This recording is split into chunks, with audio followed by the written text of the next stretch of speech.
Allahumma salli ala Muhammad wa ahli Muhammad wa ajil farjahum. Barkanmu da kasancewa da ku kamar yacce muka yi ta sanarwa kuma alhamdulillah rabbil alamin mun riga mun gudanar da karatu a wasu group namu na mu'assasar Sayyida Khadija wanda yake ƙarshen Da'watu Ali Muhammad Arrafida, wanda mun gudanar da karatu akan yacca ake buɗe baki da sahur da kuma sauran gudanarwa ta azumi a mahangar Ahlul Baiti, ko kuma na ce yacce Ahlul Baiti Muhammad wa Ali Muhammad suka koyar. Bi ma'ana abin da yasa ko da yaushe cikin karatunmu ko posting nakan alakanta da cewar yacce mabiyan Ahlul Baiti suke ko kuma yacce Ahlul Baiti suka koyar, duba da cewar alhamdulillah rabbil alamin, godiya ta tabbata ga Ubangiji Mahalicin Muhammad wa Ali Muhammad, wanda Allah subhanahu ta'ala ya sa mutane suna ta fahimtar Ahlul Bait Muhammad, suna ta fahimtar gidan manzon Allah. Bi ma'ana amma me, ko da yaushe nakan yi wata magana na cewar me, in ka ce mana kana bin gidan manzon Allah, to ka bi gidan manzon Allah cikin koyarwarsu. Ba abin gidan manzon Allah ka ce wai ina son gidan manzon Allah kuma ya kasance me ba irin hukuncinsu na shari'a kake bi ba. Duk wanda yake bin gidan manzo Allah sallallahu alaihi ba irin hukuncin su na shari'a yake bi ba, to yayi a banza kenan. Kai ka kasance dan abiyarima ne a sha kiɗa, kai dan waka ne ko dan yayani a yacce ake bin gidan manzon Allah Muhammad wa Ali Muhammad shine hukunce su da komai ka miƙa wuya.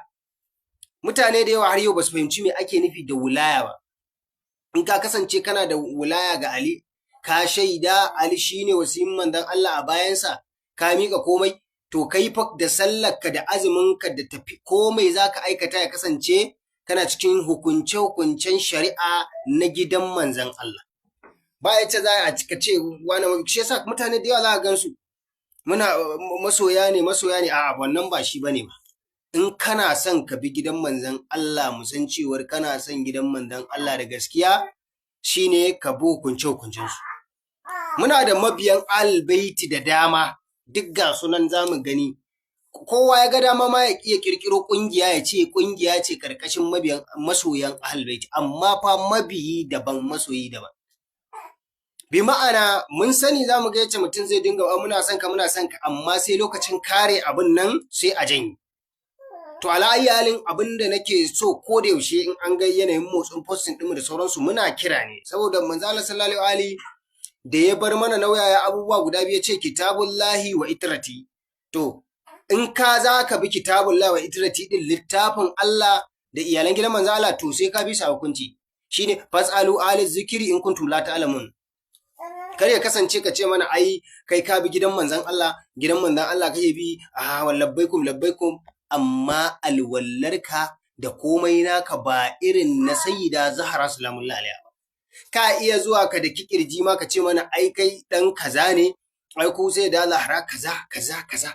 To ya za a yi wacce kake kauna yacce take sallah daban yacce kake yi daban? To me kake nufi?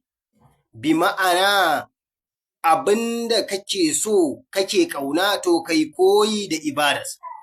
Mukan ce muna son Allah, zaka so Allah shi ya halicce ka, ya baka rai, ya baka komai, to amma sai ya kasance tabbatuwar san da kake wa Allahu, sai kake yi masa sallah, kake masa azumi, kake masa komai.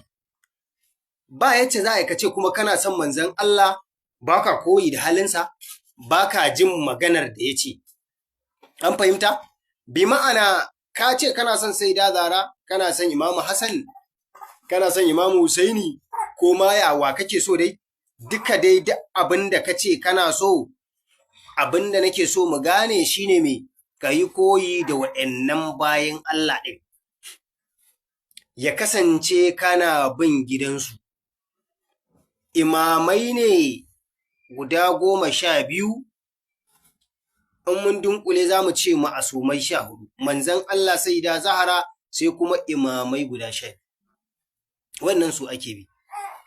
Sannan sai a wannan zamani namu a matsayinka na mabiyan Ahlul Baiti, dukkan wannan karatu da nake ko magana da aka ga ina yi a Facebook kai tsaye, ina yi ne ga mabiyan Ahlul Baiti masu tasowa da waɗanda suka fahimta shekaran jiya da jiya da shekaran jiya da yau da ɗazu saboda su sanya za su bi gidan manzon Allah sallallahu alaihi wasallam.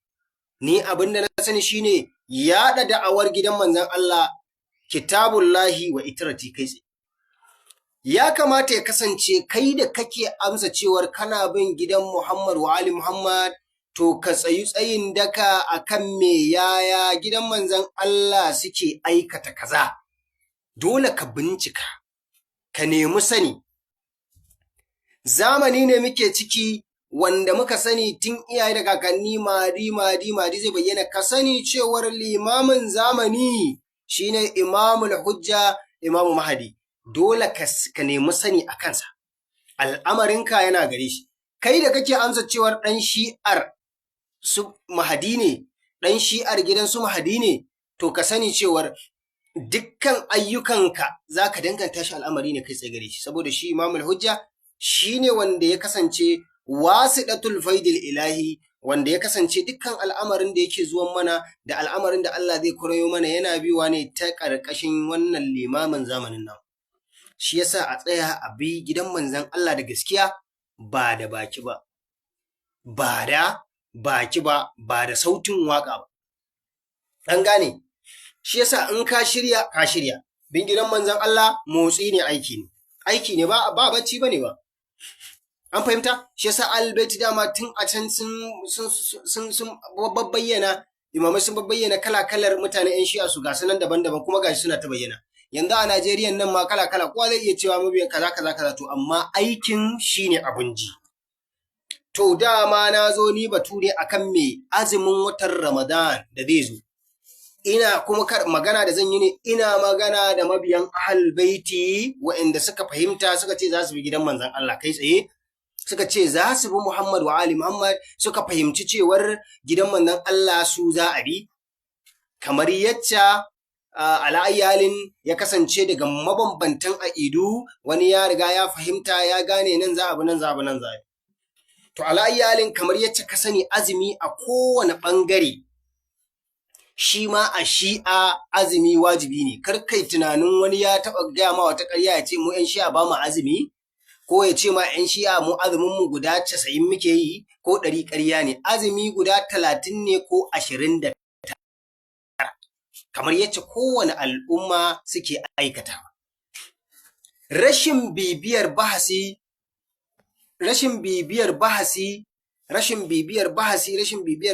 da ake yi ga su 'yan shi'a shi yake sa ake cutatar da al'amuransu. An fahimta?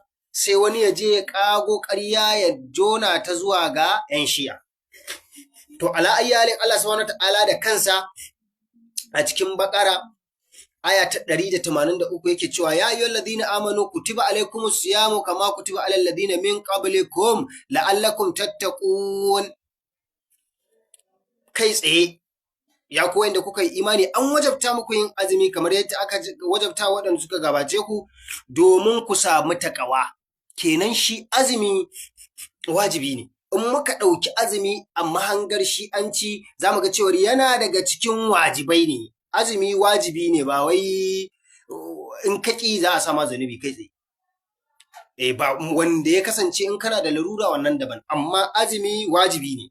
Kar ya kasance wai ka ce wai azumi ai ina ba za ka yi azumi ba, shehu ya lamunce ma. Wani shehu ne ya lamunce ma alhalin Sayyida Zahra salamullahi alaiha azumi take yi, manzon Allah azumi yake yi, Imam Hassan da Imam Husaini duka azumi suke. Ko kuma akwai wani shehu da ya bayyana shi baya azumi, shi ya yake yin azumi kuma yake lamunce wani. To alayyalin ya kamata a kiyaye wayannan mutane masu cewa an lamunce azumi ko azumi in ya zo sai su ki su yi su kirkiro olsa, haka kawai sai mutum ya kirkiro olsa. Lokacin da ba azumi ba zai ta iskancin da ya ga dama, ya ƙi ya ci ma tsabar talauci da yake damunsa har ya iya wuni bai ci komai ba, amma azumi ya zo sai ya kirkiro, sai ya dinga cin abinci gaban mutane, ai olsa nake. To ko ko ciwo ne da kai na larura ba ka shigowa cikin al'umma kake ciye-ciye. Bi ma'ana an fahimta Allah subhanahu ta'ala ya riga ya faɗa ya ce an wajabta yin azumi ne ga wanda littafi ya hau kansa, wanda ya kasance ya kai matakin zunubai. An wajabta azumi a kansa ne saboda ya kasance kamar yadda aka wajabta wa wanda suka gabace mu, don ya kasance me an samu me taqwa, an san takawa da tsoron Allah gaba ɗaya a cikin zuciya. An fahimta? Sannan ala'ayyalin wannan kenan ɗaya akan dalilin azumi. To abin da ya sa zan yi bayanin nan dama shine akan buɗe baki da sahur. Ya yake a mahanga albaiti. Saboda ya kasance an fahimta. Allah subhanahu ta'ala da kansa ya ƙara magana a cikin Baƙara ɗin aya ta 187 nan ma aka ƙara magana wa kulu washrabu hatta yatabayyana lakum har zuwa ƙarshe har aka zo mai summa atimmu siyama ila al-layl. Nan nake so a fahimta. Sannan ku cika azuminku zuwa dare. Sannan ku cika azuminku zuwa dare. Kaf cikin Qur'ani ba inda aka ce sannan ku sha ruwa ana ganin rana. Abin mamaki shine mutum yana da'awar musulunci yake kowaye amma baya cika azuminsa ilal layl din, ba su yi zuwa dare. Kawai ka gama shan wahala ko da yake zan a gaba zan ka gama ko da yake dama azumin tun daga ɗaukarsa in mun duba za mu ga cewar ya dole wajibi ne kasance kai kar ka saka shubuha a cikin sahur ɗinka, ya kasance ka je ka tafka yin sahur, ka yi sahur alhalin alfijir ya riga ya fito, lokaci ya riga ya bayyana ma. Akwai masu yin haka, ka ci gaba da ci, ai kawai ka ci gaba da ci, ba komai in abinci ka riga ka yi niyyar ci ka ci. A'a, in ka san 'yan gari, kowa 'yan gari waɗanda ba 'yan shi'a ba a matsayinka na yanzu da ka fahimci gidan manzon Allah suna yin sahur ɗinsu karfe 4:30 da minti 40 kai, lokacin sahur ɗinsu yake kula, kai sai kai ƙoƙari ka yi naka da wurwuri kafin irin nasu na everybody misali. Ka kasance ka baka da shubuha a azuminka. Ya kasance ka yi sahur ɗinka da wuri yace za ka cika shi kai azumi na gaskiya. To kai kuma ba in mabiyin albaiti ka sani yanzu da kace za ka bi gidan manzon Allah. In ka zo shan ruwa ka sani cewar ba lokacin da suke shan ruwa ake shan ruwa. Magana gaskiya. Yawwa. Ya kasance imamai sun yi magana sosai wanda imami yake magana cewar ana shan buɗe baki ne lokacin da rana ta faɗi ja ya tafi, duhu ya fara shiga. Kar ka je kai ta kamfata ruwa da yawa ba azumin ake ba ma azumin ake ba, duk da cewar mu muna gaba ɗayan mu kwatantawa muke amma ya kasance duk da kwatantawa muke yi ya kamata mu kwatanta ta gaskiya. An gane? Mu kwatantawa ta gaskiya. Amma ba wai ya kasance muna yin kawai abin da muka ga dama bane ba. An fahimta? Ala'ayyalin abin da yasa na zo da magana kenan. Ya kasance mu da muka amsa cewar za mu yi wannan azumi, ya kasance to mu tabbatar da cewar ya je ilal layl din. An gane? Ya kasance ya je zuwa daren nan.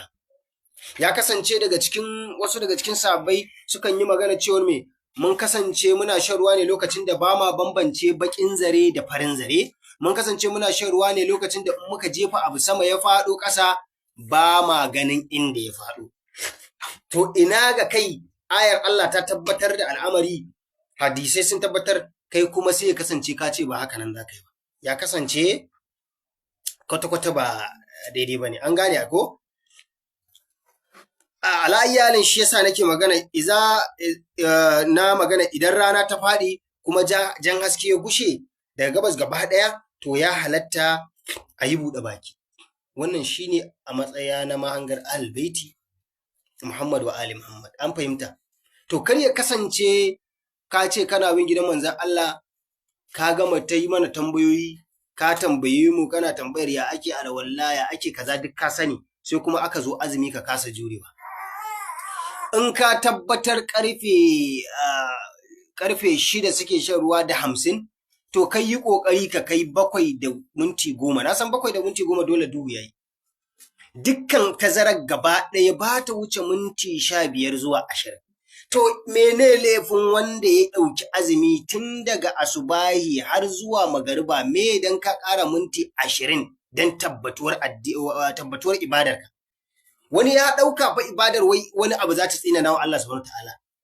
Baka san kai ne Allah subhanahu ta'ala cikin rahamarsa ya sanya azumi dan ya sa ma tsoron Allah ka ji mene ya mutane suke ji waɗanda ba su da shi. An gane? Kar ka dinga tunanin kawai cewar kai ka isa ne. saboda kar ya kasance ka ɗauki kanka a matsayin wani babban yaro da sauransu, a'a, saboda shi yasa ma Imam Ali alayhi salam yake cewa laysa siyami min ta'amin wa sharbin wahdahu walakin siyami min kulli ma kariha Allah. Kai tsaye gaba ɗaya azumi karkai tunanin wai barin ci da sha ne, ba barin ci da sha bane. A'a, azumi shine ma'ana nisantar zunubai da kuma ƙarin kusanci ga Allah. Kada ya kasance kai ke tunanin wai azumi za ka yi ne don wai zai amfani Allah, me zai amfane shi? Kai a ganin ka kai zai amfana. To ala ayyalin azumin mu a matsayin mu da muke abin da yasa nayi magana mu kamar yadda nake magana baya da mu a matsayin mu na wanda muke yada da'awa ta gidan manzon Allah, dole mu fito mu ga mutane gaskiya shine azumi wanda Allah subhanahu wataala zaka kwatanta shi a iya karba shine wanda kai sahur na gaske kuma ka cika azumin ka zuwa dare, kuma azumi wajibi ne a shi'anci shine kawai. Gare kasance wani ya kirkiro ma wani labari da an fahimta. Sannan azumi da kake gani mu kanmu a mahangar albaiti yan shi'a ya kasance me daga cikin abin da manzo Allah sallallahu alaihi yake bude baki da su shine yana bude baki manzo Allah sallallahu alaihi wa alihi da ruwa ko kuma yana yi amfani da dabino, ruwa da dabino. An fahimta? Manzo Allah sallallahu alaihi kar ya kasance kake tunanin in ka ji ana faɗa a rediyo ana bude baki da ruwa kai tunanin iya yan izala ne. ‘Yan izala ne suke haka, ai kawai baka ban musu. Ko ɗan izala baka ji wani abu, ko Abubakar ne da Umar za su zo da abu in gaskiya ne ai za a karɓa. Ba wai fatan abin cewar wai in gaskiya ko a cikin masai take ɗauka ake. Don haka mu kanmu a mahangar Ahlul shi yasa na abin nan buɗe baki na manzan Allah sallallahu alaihi da yake da iyalan gidan manzan Allah suna fara buɗe baki ne da me? Da ruwa ko da dabino. An gane? To kai ma yana da kyau me ya kasance kana ƙoƙari kana buɗe baki da ruwa da dabino don cika sunna irin ta manzan Allah sallallahu alaihi. Sannan a batun sahur, karkai tunanin sahur shi kuma kawai wannan ne, sahur alkhairi ne, saboda Imam Muhammad al-Baqir alaihi salam yake cewa tasahhuru fa inna fi sahuri baraka. Shi sahur alkhairi ne. Ka tashi ko iya ruwa ne ka kurɓa alkhairi ne, albarka ne. Ba wai kai ka cika gwani ba ne kawai ka zauna kawai kai zan yi ɗaure kawai gaba ɗaya. Akwai albarka, akwai lada. Kai da dama Allah subhanahu wataala ya riga ya faɗa ya ce ya sanya azumin dan ya kasance mun samu takawa da sauransu, to ya kasance ka cika takawar taka. A farkon ɗaukar azumin ka ya kasance ka yi sahur ko da ruwa ne ka kurɓa. Ka gangaro kamar yace manzo Allah Imam Ali alayhi salam yake cewa azumi fa ba iya barin ci da sha bane. Azumi ba iya barin ci da sha bane, to sai kai kokari me ka kiyaye bakinka da harshenka da tafiyarka da idanunka da abubuwan da ba daidai ba. Sannan ku fahimci azumin fa, sannan in muka gangaro magariba sai ka cika shi summa atimma siyamu ila layl, sai ka cika shi zuwa dare. Sannan kuma imamai ma magana da suka shine sai ya kasance rana ta faɗi jannan ya tafi, shine azumi ya cika cikakken azumi. An gane, kar mutane su dinga ganin hayya. To ala ayyalin magana dai da nake so mu ƙara fahimta shine mun fahimci azumi wajibi ne a shi'a. Mun fahimci sahur sunna ce ta Muhammad wa ali Muhammad. Mun fahimci dole mu kiyaye bakinmu da harshenmu da idanmu da ƙafafunmu lokacin da muke azumi a tsawon ranar nan, ya kasance bakunanmu su dinga tasbihi ga Allah subhanahu wataala da salati. Na abu na hudu shine dole ya kasance mai ka cika azuminka ilal layl zuwa dare. Sannan ya kasance mai abin da nake so mu ƙara ganewa shine mu a mahangar albaiti kai wa manzon Allah ƙarya da imamai yana lalata azumi. Kar ka je fa kawai ka shirga musu ƙarya. Kai a matsayinka na wanda yanzu kake so ka bi gidan manzon Allah, ka kiyaye lafuzanka da harshenka, kamar yace imami yace a kiyaye harshe da gani da baki lokacin azumi, to a kiyaye akan imaman ahlul baiti saboda tsarkin su da suke da shi, dole sai an kiyaye girman su, kar ya kasance ka rikita al'amura. sannan Imam Jafar Asadi yake cewa idza da kala shahru Ramadan futihatu abwabal jannati wa guliqatu abwaban nari wa sadafatu shayatin. Inji Imam Jafar Sadiq yana magana idan watan Ramadana ya shigo ana buɗe ƙofofin aljanna ana rufe ƙofofin wuta kuma ana ɗaure shedani. Wannan mu ma a mahangar albaiti haka yake. Dama mu fatan mu kai da ka fahimci gidan manzon Allah ka dinga bin me Muhammad wa ali Muhammad suka ce. To kai bawan Allah kai da aka buɗe ƙofofin aljanna aka rufe ƙofofin wuta aka ɗaure ma shedani. To dan Allah in baka Allah bauta ba wa za ka yi? Ashe dai magana ta ƙara fitowa na cewar ba ruwan Allah baka amfanar da Allah komai in kai azumin. Dan haka in ka je ka laɓe ka sha ruwa can gare ka. Ba ruwan Allah. An fahimta? Dole a kiyaye. Sannan batun sahur alkhairi ne a dage da yin sahur. An fahimta? Sannan a fahimta a kiyaye ku tabbatar cewar kun cika azumi zuwa dare lokacin da rana ta faɗi kuma sannan jan nan ya gushe. Sannan buɗe baki shine ya halatta a wannan daidai lokacin. An fahimta?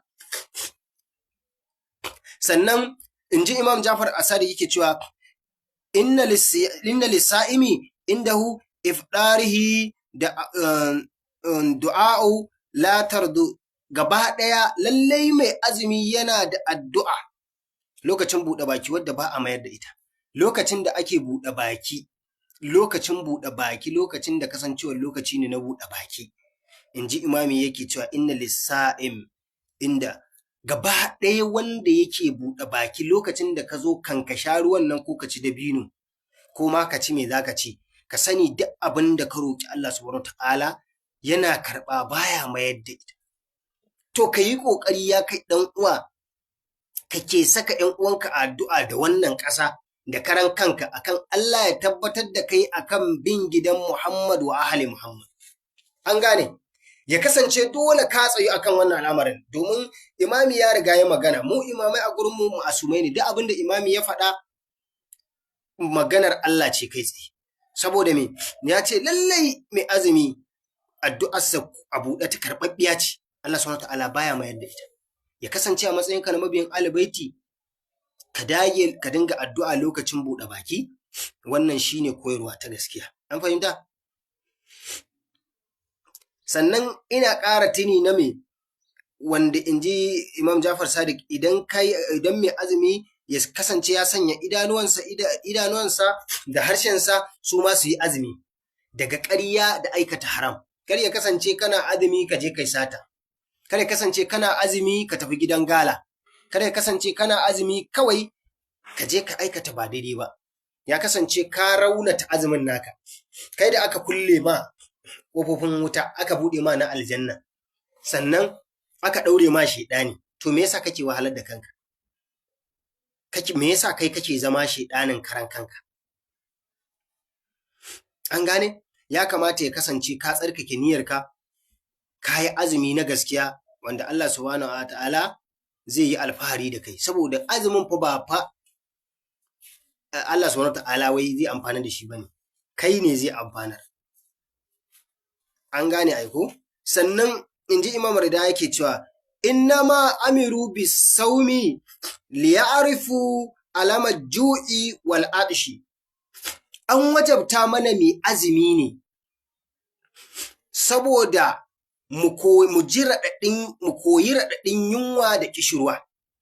Imaman albaiti amincin Allah su ƙara tabbata a gare su shine Imam Rida alayhi salam yake magana cewa innama umiru bisawmi, saboda shi Allah subhanahu ta'ala a can a aya da muka ji a Bakara ya ce ya wajabta azumi kamar yace aka wajabta wanda suka zo kafin mu, sannan kuma me saboda akwai takawa. Sannan imami ya ƙara da cewar yake ƙara tabbatar da wannan aya shine saboda mu koyi raɗaɗin kishirwa da yunwa. Kai alaran ma zai iya yiwa kullum banka abinci kake, na rantse da wanda ke musa rai da zai kasance bawa shine mahaliccin mutane. To da kai kasancewar ba wani bawa da zai ya bari ka ɗau tsawon wata 11 kana ciye-ciye. Ya ce wai iya wata 1 za ka yi mai azumi. Wallahi da mutum ne wanda yake mamallakin mu.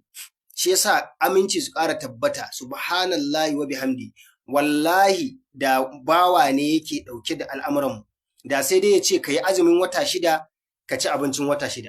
Kai ka san a wannan ka kalli ƙasar ne yacce take tafiya. A yanzu ma haka ana kama karya, nefa ba za a baka ba, ba za a baka ba. Ya kake tunanin inda azumin na bawa ne? Mu bar shi wani shugaban ƙasa shine mai hukuncin mutane. Shi yasa imam yake cewa dan a koya mana, zaka iya ganin mabukaci. Shi yasa ku fahimci wani abu, ciyarwa tana da muhimmanci. Ko a yanzu kai a matsayinka na mai azumi, kar ya kasance ka shagala. Kar ka shagala kake ganin cewar ai azumin ma kaza kawai ka ci kai kadai. A'a, koda da dabino ne ko fiya wata jaka ɗaya ka ɗan kai ga makota. Wani zai iya kai azumin wallahi bai samu abin da zai ci ba.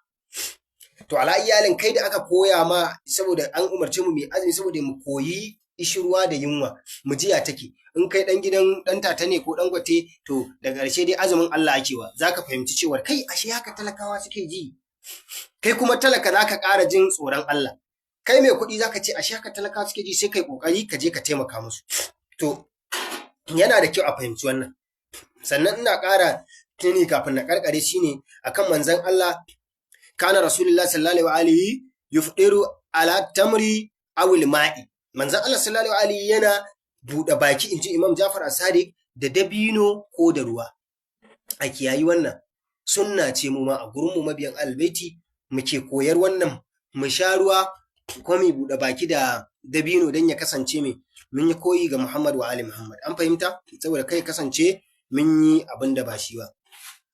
Sannan ina ƙara tuni na Imam Jafar As-Sadiq da yake cewa tasahharu walau bi khairul anti min al-ma'i. Ya kasance muna yin sahur koda da bi kara'ati min al-ma'i, koda da kurban ruwa ne.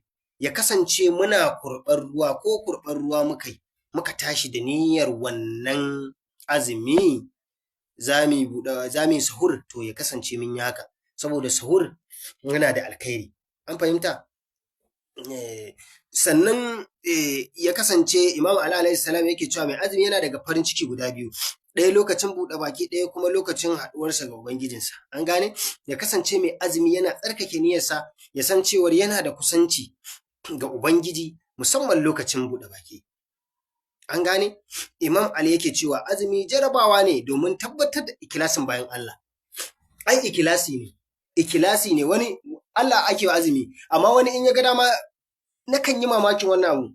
Akwai mutanen da a ƙauyuka da lunguna, shi yasa haƙƙi ne akan mu sanar da su. Wallahi wani mutum kaga da girmansa shekara 70-50, amma kaga yana ta wani wasan kurkurar baki. Kana kallon makogaransa zaka ga ya haɗi. Shi yayi tunanin bawa ne yake bashi lada ko me? Bi ma'ana shi azumi, inji Imami Ali alayhi salam yake cewa yana domin an jaraba domin tabbatar da ikilasi. As-sawmi ibtila'i li ikilasi kalki, saboda tabbatar da ikilasi ne kai tsaye. Wallahi mutum bai tsarkake ikilasi ba zai azumin ba. Ya ji rana ta da kesa, azumin ya rasa yace zai yi, sai yake tunanin baya shiga ya sha ruwa. Dama ai ba cewa akai an ba da kiwon ka bane ga mu. Je ka sha ruwanka, amma ka san cewar Allah subhanahu wataala in ƙasa ta 70 zaka haka yana kallon ka. To bi ma'ana azumi a kiyayi wannan ƙaryar kuskure-kuskuren bakin da zai kasance an lalata ikilasin. Ka tsarkake niyya kai azumi dan Allah. Ba wai ka zo kana damun mutane ba, wallahi azumin nan akwai wahala, wallahi wahala. Wannan lalle ya kamata kai wanda kake aiki da ikilasi ka kiyaye wannan. Kar ka taɓa sako wannan a cikin al'amarinka. Ala ayyalin anan nake son ɗan takaitawa, duba da cewar dama sharar fage ne ga waɗanda suka bukata, kasancewar wasu ba su da gashi nan da suna, ba su da waya wadda wasu suke WhatsApp, kasancewar an ɗan samu an yi banin ɗin wasu da sauransu. To shi yasa nace bana ɗan yi live video a Facebook, kasancewar waɗanda suke bin mu akan fahimtar gidan manzo Allah sallallahu alaihi sun bukata, kamar yace jiya muka karatu, masu WhatsApp sun saurara, wanda ya kasance ba su da amfanin yin WhatsApp, yanayi da ake ciki suna kulle mutane WhatsApp, sai muka ce to ba mu dan fito mu ai mana afuwa, abinda aka ji mun faɗa daga sauransu wanda muka yi daidai daga Allah ne da kuma ganganin imamai wanda muka yi kuskure kuma daga gare mu ne. Muna roƙon Allah subhanahu ta'ala ya ci gaba da tabbatar da mu akan wannan da'awa ta gidan manzon Allah, akan bin gidan manzon Allah sallallahu alaihi. Sannan muna ƙara kira ga al'umma su sani cewar ba su da hanyar tsira illa bin gidan Muhammad wa ali Muhammad, ba su da hanyar tsira illa bin wa'anda aka tsarkakewa, ba su da hanyar bi illa gidan annabi da iyalan gidan tsarkaka. Sannan su ci gaba da shirye-shirye da kuma tsarkake niyya da gyara kai akan bayyanar wannan limami na wannan zamani, Imamul Hujja, aminci su ƙara tabbata a gare shi, aminci su ƙara tabbata a gare shi. Allah ya tabbatar da mu, ya ƙara bar mu akan wannan tafarki bi haƙƙi Muhammad wa ali Muhammad. Ni albajirin ku sai da Abu Narjis Ar-Rafidi daga da'awatu ahli Muhammad Ar-Rafida nake cewa Allahumma salli ala sayyida Fatimatu Zahra alayha